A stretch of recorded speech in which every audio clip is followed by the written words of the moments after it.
So in this video, we're going to look at how to plot a course to steer.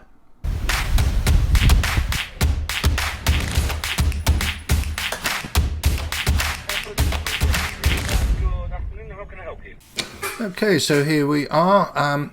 So first thing, we've got some assumptions. We're going to assume that wind is a force 5 from the north, that we've got 2 knots of tide running at 100 degrees true, and that our boat speed is going to be about 6 knots.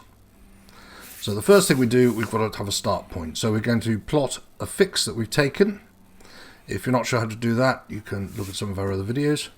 Plot the fix on the chart, that's where we are now. And then that's where we want to go, to that East Bramble mark. That's our desired destination. So we're going to get a straight edge and connect the two. Try and get into the habit of putting your Breton plotter the right way around so the boat faces the direction of travel. And connect the two from where you are to where you're going and put the line through that mark. There's a reason for that which we'll go into in a minute. Okay, and then we're going to mark that. That's our desired ground track. So we're going to put 2 arrows there. That's what we would desire as our ground track. So we've got here our assumptions. Now, because of the chart scale, we're going to find it difficult to plot an entire hour of 6 knots. It's going to be 6 miles. Even half an hour is going to be 3 miles, isn't it? We're going to cover, in half an hour, we'd cover 3 miles if we're doing 6 knots, 3 nautical miles. So that's 3. If we just plot 3 miles here, you can see, well, we're going for lunch, aren't we? We're aground somewhere. So what we could do is, as long as the triangle is the same scale on both sides, it doesn't matter. So let's make it a quarter hour. So a quarter of 6 is 1.5. 1.5, yep, that would fit nicely on the chart. Almost exactly take us to where we want to go, in fact. So let's just do a little calculation.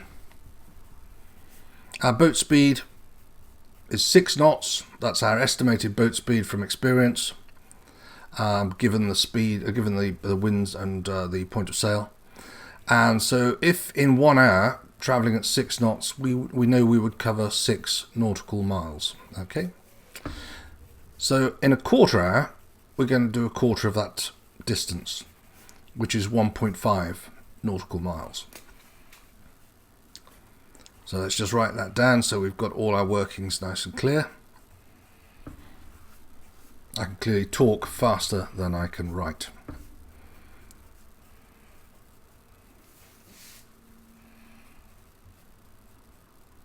Okay, now we've got tide. So this is where it's important to use the same scale. So we know that tide is running at 2 knots. So in an hour, if you were not sailing, you would drift on the tide 2 nautical miles at a direction of 100 degrees true. We know that from our tide tables and working out tide in that location. So for a quarter of an hour, that same tidal vector is going to be a quarter of 2 miles. Okay? So that's half a mile. So we're using a quarter of our boat speed, so a quarter of 6, 1.5 nautical miles, and a quarter of our tidal flow, which is 2 knots, so a quarter of 2 is half a nautical mile. Okay, so as long as you apply the same ratio to each, then it won't matter. Your triangle will be the same shape, just smaller or bigger. Make sure now that you have the boat pointing the direction of travel. Set 100 on 0.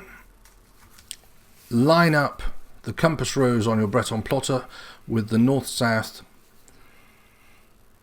lines on your chart, lines of latitude, correction, longitude. And then what we're going to do is draw in that line. So that's at 100 degrees true. And we're drawing quite a long line.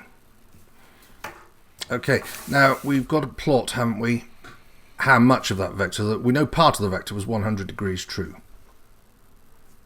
And it was half a mile in 15 minutes. So let's get half a mile off our scale. And then we'll just cross this line. So that is our vector there. That's half a mile, a quarter of an hour of tidal effect. And we can rub out the rest of the line now. Now our boat speed was 6 knots, and we're doing it for a quarter of an hour, so that's 1.5 nautical miles, isn't it?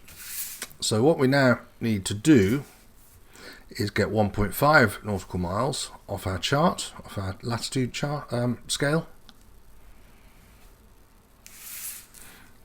Put that onto the end of the tide, because that's where we'd be after a quarter of an hour if we weren't going anywhere. Now we're going to add the boat vector, the boat speed vector. And you can see where we've crossed the line, and this is important, we've crossed the line there that went through our destination. And the reason we've done this, don't connect to your destination, that's a rookie error, and defeats the object of what we're doing. You connect to where you've crossed the line, 1.5 knots boat speed, or 1.5 nautical miles vector. Okay, so that is our course to steer. But we haven't allowed yet for leeway. So if we were to steer that course from our starting point, our heading would be higher than our course, wouldn't it? But we would get to East Bramble mark, and we'd actually get there before 15 minutes. As you can see, we would be past it. So let's just measure that then. So we're going to put the Breton plotter on, line up our compass rose on the plotter with north, and read off at 0 to see what our course to steer calculation has resulted in. 056 true, but that's before leeway. So that's our tidal vector, that's our wind, and wind is going to push us slightly sideways, isn't it? We're going to slip sideways because of leeway. So we've got to basically allow for that leeway by steering a little bit closer to the wind, and if we do that, we should end up exactly where we want to go. Now, you'll do this through knowing the boat. If we said 10 degrees of leeway if you're on a beat, so 10 degrees of leeway, you'd have to steer 10 degrees closer to the wind in order to give your final course to steer after allowing for tide. So 056 true, an extra 10 degrees to wind, so that's minus 10 degrees on a compass rose, and that would give us 046 true course to steer. So starting from our starting point, steering at 046 true, we should get to East Bramble, and we should get there before 15 minutes because we're going to be past it in 15 minutes. So probably about 12 minutes we should be at East Bramble. So hopefully you now know how to plot a course to steer. So just remember, what you're trying to achieve is the course that you need to steer in order to get to a defined point, and that's allowing for an estimated boat speed through the water, a calculated tidal flow at that time, and then a calculated or estimated leeway, which comes from knowing your boat and knowing your point of sail and how much leeway you're likely to get on a particular point of sail. So if you're beating to windward with a lot of canvas up, you're going to be heeled over more and likely in most scenarios to be creating more leeway, sliding across the water more. If you're going downwind with a spinnaker up, well, you'll probably get hardly any leeway at all. So that is something that you get with experience. Leeway is always applied to the water track, that's the course to steer you've calculated after you've done everything else. So apply leeway at the end.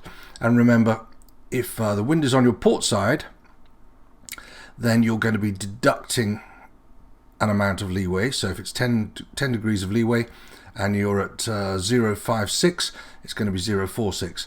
If the wind's on your starboard side, then you're going to be adding on leeway. So it'll be 056 to 066. Okay, and if you think about it, if you stand in the middle of a compass rose, that will make sense. If the wind's on your port side, you need to go closer to the wind, then you're going to be taking numbers off on the compass rose. And if the wind's on your starboard side, you need to be going towards the wind again to allow for the leeway. And of course the numbers go up in a clockwise direction, so you need to be adding the leeway. So if you think about it logically, that makes sense. I hope that's answered your questions on course to steer, but if it hasn't and you've still got questions, you can go to freesailingtutorials.com, subscribe, and as a free member you can access some of our forums, and for £5 a month you can access all of our forums and ask us questions. We also do one-to-one online tutorials and also own boat tuition. So do pay us a visit at Free Sailing Tutorials. Thanks a lot. I hope you found this short video tutorial useful. If you did, please click the like button.